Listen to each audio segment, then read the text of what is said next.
نحمده ونصلي على رسوله الكريم اما بعد فاعوذ بالله من الشيطان الرجيم بسم الله الرحمن الرحيم رب اشرح لي صدري ويسر لي امري واحلل عقدة من لساني يفقهوا قولي۔ ہماری آج کی گفتگو کا موضوع ہے قیامت کی نشانیاں۔ بحیثیت مسلمان ہم سب کا ایمان ہے کہ یہ دنیا ہمیشہ باقی نہیں رہے گی، ایک دن سب کچھ ختم ہو جائے گا، اور ایسا ہونا بھی چاہیے، اس لیے کہ ہر آغاز کا ایک انجام ہوتا ہے، ہر ابتدا کی ایک انتہا ہوتی ہے۔ جس چیز پر زندگی آتی ہے اس پر موت کا آنا بھی لازم ہے۔ ہم اپنے آس پاس اس کی بہت سی نشانیاں دیکھتے رہتے ہیں۔ کائنات میں بہت سے دلائل بکھرے ہوئے ہیں جو ہمیں یقین دلاتے ہیں کہ ایک دن یہ سب کارخانہ بند ہو جائے گا، ختم ہو جائے گا، یہ دنیا فنا ہو جائے گی۔ وہ وقت قرآن پاک کے الفاظ میں زمین و آسمان پر بہت بھاری ہوگا، اور اس بھاری وقت کے آنے سے پہلے دنیا میں کچھ علامات نمودار ہوں گی۔ تو آج چند ایک احادیث آپ کی خدمت میں پیش کروں گی جو قیامت کی نشانیوں کے بارے میں ہیں۔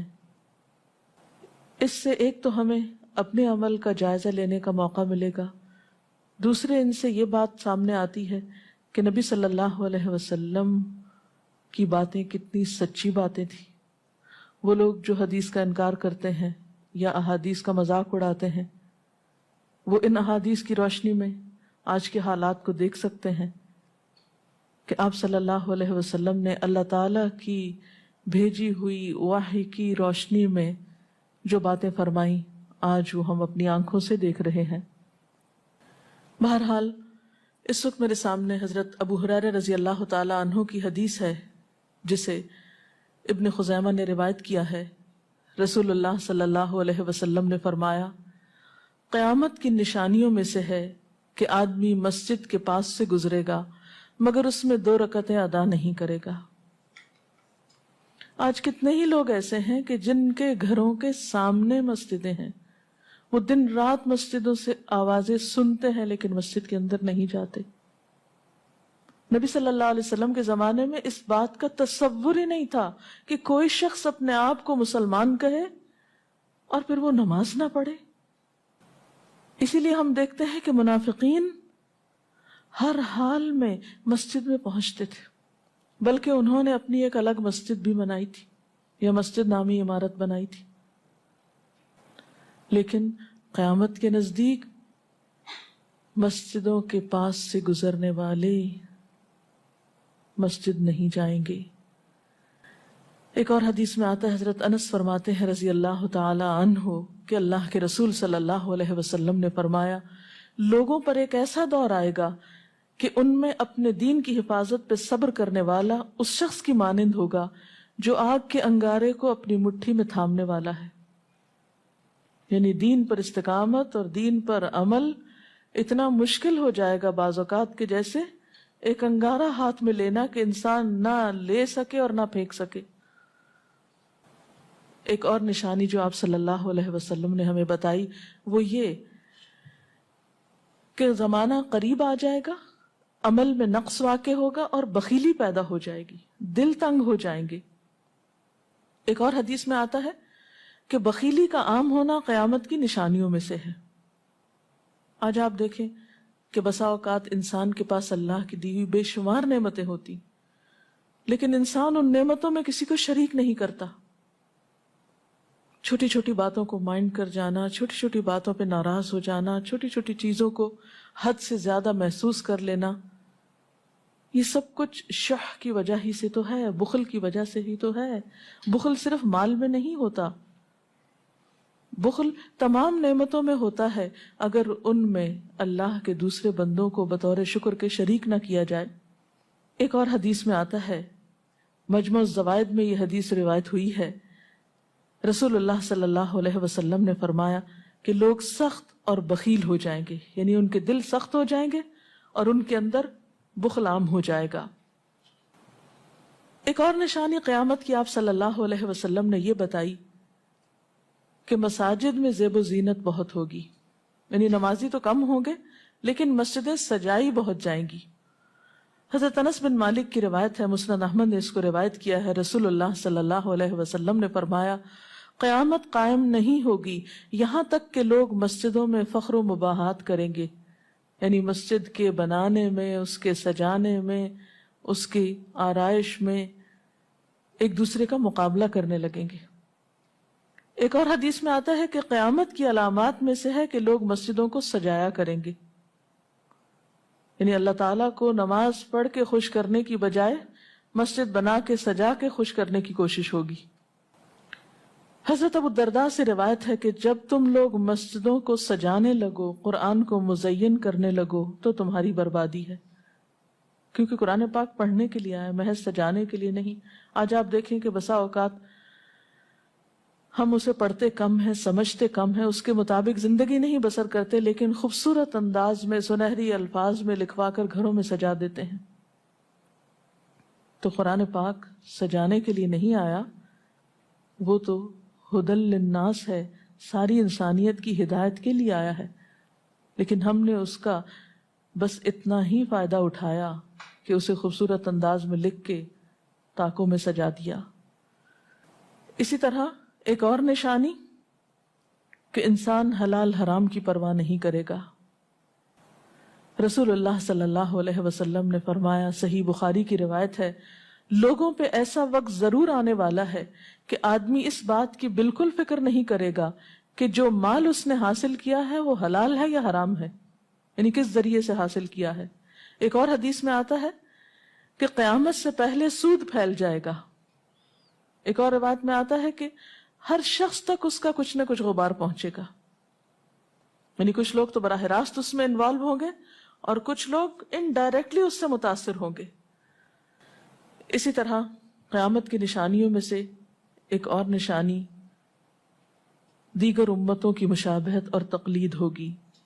حضرت ابو سعید رضی اللہ تعالیٰ عنہ سے روایت ہے، رسول اللہ صلی اللہ علیہ وسلم نے فرمایا، تم اپنی سابقہ امتوں کی ایک ایک بالشت اور ایک ایک گز میں اتباع کرو گے، یعنی چھوٹے سے چھوٹے معاملے میں اور بڑے سے بڑے معاملے میں ان کی پیروی کرو گے، حتیٰ کہ اگر وہ کسی سانڈے کے سوراخ میں داخل ہوئے ہوں گے، یعنی گوہ کے سوراخ میں، تو تم بھی ان کی پیروی کرو گے، اس سوراخ میں بھی گھسو گے۔ ہم نے پوچھا، یا رسول اللہ صلی اللہ علیہ وسلم، کیا آپ کی مراد یہود و نصارہ ہیں؟ فرمایا، پھر اور کون؟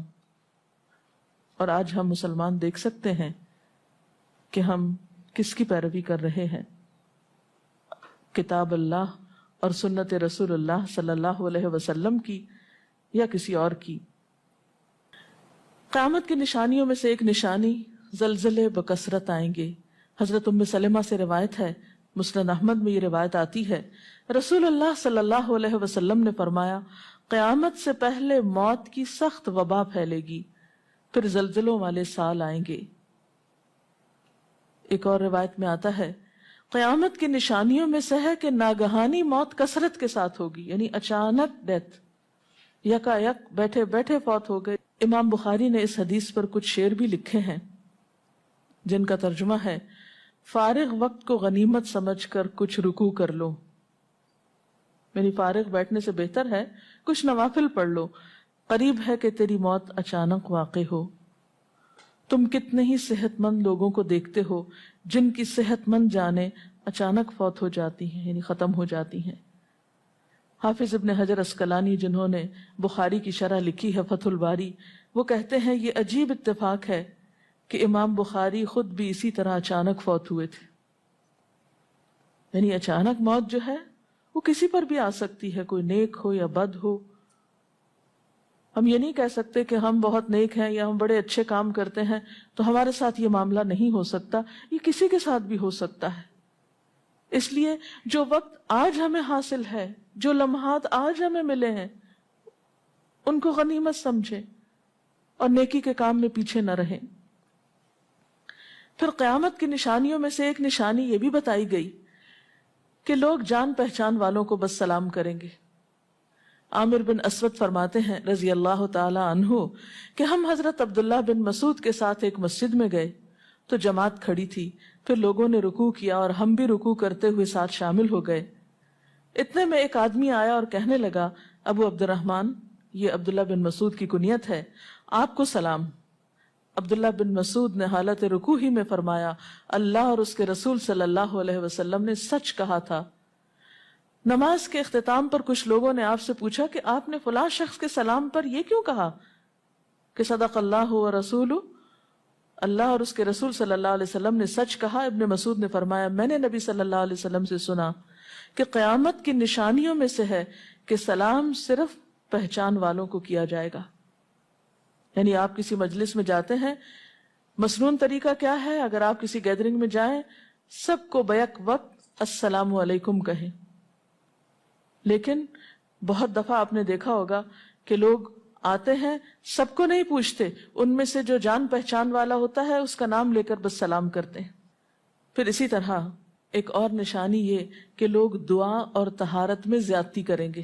حضرت سعد رضی اللہ تعالی عنہ سے روایت ہے، انہوں نے سنا کہ ان کا بیٹا اس طرح دعا کر رہا ہے، یا اللہ میں تجھ سے جنت کا سوال کرتا ہوں، اس کی نعمتوں کا سوال کرتا ہوں، اس کی رونقوں اور تر و تازگیوں کا سوال کرتا ہوں، وغیرہ وغیرہ، اور میں آگ سے تیری پناہ مانگتا ہوں، اس کی زنجیروں سے اور طوقوں سے پناہ مانگتا ہوں۔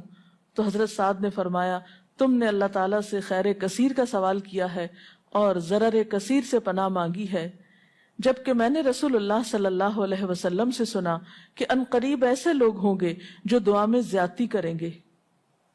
یعنی صرف یہ کہہ دینا کافی ہے کہ یا اللہ تو ہمیں جنت عطا فرما اور دوزخ سے بچا، اس کی بہت تفصیلات میں جانے کی ضرورت نہیں۔ جب جنت میں داخل ہو گئے تو سب کچھ نصیب ہو گیا، اور جب جہنم سے بچ گئے تو سب سے بچت ہو گئی۔ پھر آپ نے یہ آیت پڑھی، اپنے رب سے عاجزی سے دعا مانگو، یقیناً وہ زیادتی کرنے والوں کو پسند نہیں کرتا۔ یعنی دعاؤں میں زیادتی اور اس قسم کی تفصیلات یہ پسندیدہ نہیں ہے۔ تمہیں یہی کافی تھا کہ تم یوں کہتے، یا اللہ میں تجھ سے جنت اور ہر اس قول و عمل کا سوال کرتا ہوں جو جنت کے قریب کر دے، اور میں تیری پناہ چاہتا ہوں جہنم سے اور ہر اس قول و عمل سے جو جہنم کے قریب کرے۔ تو اتنا کہنا کافی تھا۔ پھر قیامت کی نشانیوں میں سے ایک نشانی آپ صلی اللہ علیہ وسلم نے یہ بھی بتائی کہ نااہل حاکم مقرر کیے جائیں گے۔ حضرت ابو ہریرہ سے روایت ہے کہ قیامت کی نشانیوں میں سے ہے کہ ذلیل اور کمینے لوگ نیک شریف لوگوں پر غالب ہو جائیں گے۔ کیوں ابن مسعود، کیا تم نے بھی یہ بات میرے محبوب صلی اللہ علیہ وسلم سے سنی ہے؟ ابن مسعود نے فرمایا، ہاں رب کعبہ کی قسم۔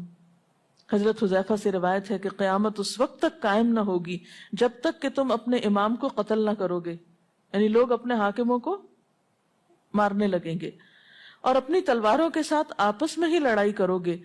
علاوہ ازیں تم میں سے بدترین لوگ تمہاری دنیا کے وارث ہو جائیں گے۔ اسی طرح قیامت کی نشانیوں میں سے ایک نشانی یہ بھی ہے، حضرت عبداللہ بن مسعود سے مروی ہے کہ رسول اللہ صلی اللہ علیہ وسلم نے فرمایا، قیامت کے قریب صرف مخصوص لوگوں کو سلام کیا جائے گا۔ تجارت اس قدر پھیل جائے گی کہ عورت تجارت میں اپنے خاوند کا ہاتھ بٹائے گی، یعنی اتنا بزنس ہوگا کہ مرد سے اکیلے نہیں سنبھالا جائے گا، عورتیں اس میں شریک ہوں گی۔ رشتہ داری توڑی جائے گی، یعنی مال کثرت سے ہونے کے باوجود رشتہ داروں کا خیال نہیں رکھا جائے گا۔ جھوٹی گواہی دی جائے گی، حق چھپایا جائے گا، اور قلم کا ظہور ہو جائے گا، یعنی نشر و اشاعت خوب ہوگی، خوب لکھا جائے گا۔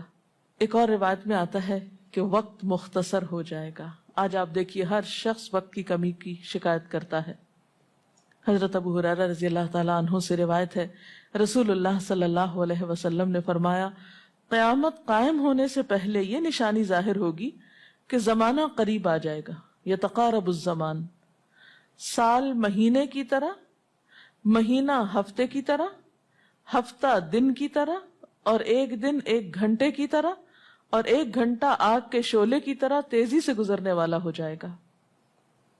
اور آج آپ دیکھیے کہ اللہ کے رسول صلی اللہ علیہ وسلم کی یہ بات کتنی سچ معلوم ہوتی ہے کہ ہر شخص وقت کی کمی کا شکار ہے، اور پتہ ہی نہیں چلتا ہفتہ گزر گیا، پتہ ہی نہیں چلتا مہینہ گزر گیا، پتہ ہی نہیں چلتا سال گزر گیا، پتہ ہی نہیں چلتا اتنی عمر گزر گئی، کل کی بات لگتی ہے۔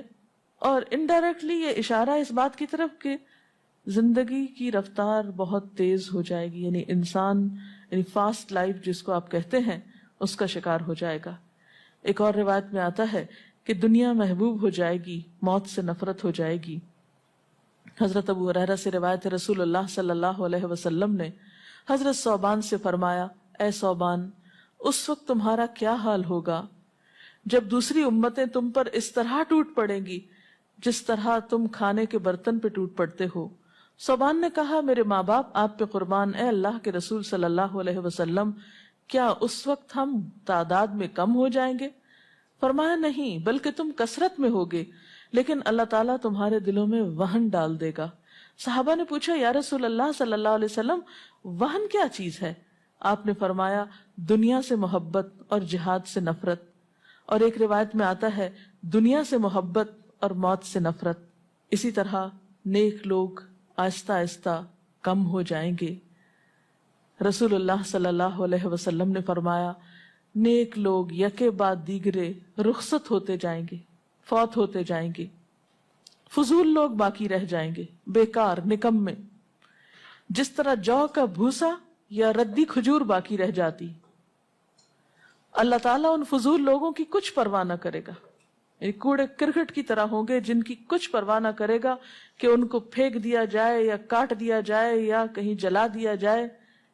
ایسے لوگوں کی اللہ تعالیٰ کو کچھ بھی ضرورت نہیں ہو۔ حضرت عمرو بن شعیب اپنے والد سے اور اپنے دادا سے روایت کرتے ہیں، رسول اللہ صلی اللہ علیہ وسلم نے فرمایا، لوگوں پر ایک ایسا وقت آئے گا کہ ان کی خوب چھانٹی صفائی کی جائے گی تو فضول لوگ باقی رہ جائیں گے اور نیک لوگ ختم ہو جائیں گے۔ پھر آپ نے اپنے دونوں ہاتھوں کی انگلیوں کو آپس میں ملا کر فرمایا، اس طرح ان کے وعدے اور امانتیں خلط ملط ہو کر رہ جائیں گے اور وہ اختلافات کا شکار ہو جائیں گے، یعنی نہ ان میں وعدوں کا پاس ہوگا نہ امانتوں کی ادائیگی کا احساس ہوگا، اور وہ ایک ہی چیز جانیں گے اور وہ لڑائی جھگڑا، اختلافات، کیونکہ کوڑا کرکٹ ہے نا، کوئی وزن تو اس کا ہے نہیں، کوئی اصول تو ہے نہیں، کسی نیک کام میں استقامت تو ہے نہیں، بس جدھر کو پانی جا رہا ہے اس پہ بہ رہے ہیں، ہوا چل رہی ہے اس پہ اڑ رہے ہیں۔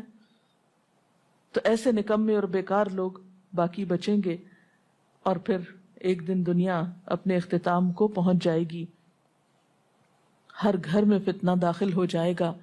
حضرت عوف بن مالک فرماتے ہیں کہ میں غزوہ تبوک کے موقع پر رسول اللہ صلی اللہ علیہ وسلم کی خدمت میں حاضر ہوا، جبکہ آپ اس وقت چمڑے کے ایک خیمے میں تشریف فرما تھے۔ آپ نے فرمایا، قیامت کی 6 نشانیاں گن لو، پھر ایک ایسا عام اور تباہ کن فتنہ ہوگا کہ عرب کا کوئی گھر بھی اس کی لپیٹ میں آنے سے محفوظ نہ رہ سکے گا۔ تو اللہ تعالیٰ سے دعا ہے کہ وہ ہمارے ایمان اور عمل کی حفاظت فرمائے اور ہمیں نیکی کی توفیق عطا فرمائے، اپنی ذمہ داریوں کو صحیح معنوں میں پورا کرنے کی توفیق عطا فرمائے۔ وآخر دعوانا ان الحمد للہ رب العالمین۔